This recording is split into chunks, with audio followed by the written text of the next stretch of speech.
எப்பவுமே இந்த டியூஸ்டே, ஃப்ரைடேலாம் சாமி கும்பிட்டோம் அப்படின்னாலே வீடே ரொம்ப வந்து டிவோஷனல் வைபாக இருக்கும்.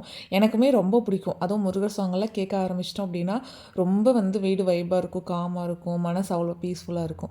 ஸோ மோஸ்ட்லி முடிஞ்ச அளவுக்கு டியூஸ்டே, ஃப்ரைடே ஈவினிங் டைம் போல் எப்பவுமே வந்து வீடெல்லாம் தொடச்சி விட்டுட்டு சாமி கும்பிடுவேன். கல்யாணத்துக்கு முன்னாடியெல்லாம் நானுமே அந்த அளவுக்கு சாமியெல்லாம் வந்து கும்பிட மாட்டேன். எப்பயாவது ஒரு நாளைக்கு கோயில் போகிறதோட சரி, அதுவும் வீட்டிலலாம் பெருசாக நான் வந்து கும்பிடவே மாட்டேன். ஆனால் கல்யாணத்துக்கு அப்புறம் வாரத்தில் ஒரு நாளாவது கோயிலுக்கு போகலின்னா வந்து நிம்மதியாகவே இருக்க மாட்டேங்குது. அதுவும் இந்த டியூஸ்டே, ஃப்ரைடேலலாம் வீட்டில் வந்து கம்பல்சரி சாமி கும்பிட்றணும். இல்லைன்னா அதுவே ஒரு மாதிரி நம்மளுக்கு ஒரு எம்டியாக இருக்கிற மாதிரி இருக்கும். இன்றைக்கி வந்து ஃப்ரைடே எப்பவும் போல் வந்து சாமியெல்லாம் கும்பிட்டு முடிச்சுட்டு டின்னர் ரெடி பண்ண ஸ்டார்ட் பண்ணியாச்சு.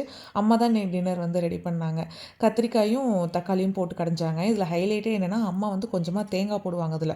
ரொம்ப டேஸ்ட்டாக சூப்பராக இருக்கும். இதோட ரெசிபி என்ன கண்டிப்பாக கமெண்ட் பாக்ஸில் கமெண்ட் பண்ணுங்கள். நான் வந்து ஷேர் பண்ணுறேன். நைட் டின்னருக்கு பார்த்தீங்கன்னா தோசை, தேங்காய் சட்னி, கத்திரிக்காய் கடையல் அவ்வளோதான். டின்னருமே ரொம்ப சூப்பராக இருந்தது. நாங்களுமே சூப்பராக சாப்பிட்டு டின்னர் வந்து கம்ப்ளீட் பண்ணியாச்சு. இந்த ரீசெண்ட் டேஸாக கமெண்ட்ஸ்லேயும் சரி, டிஎம்லேயும் சரி என்னோட ஹேரை பற்றி தான் நிறைய பேர் வந்து அதிகமாக கேட்டிருந்தீங்க. உங்களோட ஹேர் கேர் ரொட்டீன் போடுங்க, ஹேர் எப்படி மெயின்டைன் பண்ணுறீங்க அப்படிங்கிற மாதிரி கேட்டிருந்தீங்க. ப்ரீவியஸ் வீடியோலேயே வந்து நான் சொல்லியிருப்பேன், டீட்டெயில்டாக ஷேர் பண்ணுறேன்னு சொல்லிட்டு இன்றைக்கி நான் அதை பற்றி சொல்கிறேன். ஹேர் கேர் ரொட்டீன் எல்லாம் பெருசாக எதுவும் இல்லைங்க. டெய்லியும் தேங்காய் எண்ணெய் தேய்ப்பேன், வாரத்தில் 3 நாள் தலை குளிப்பேன். அதுவும் வீட்டில் யூஸ் பண்ணுற ஷாம்பு தான், வேறு எதுவும் இல்லை.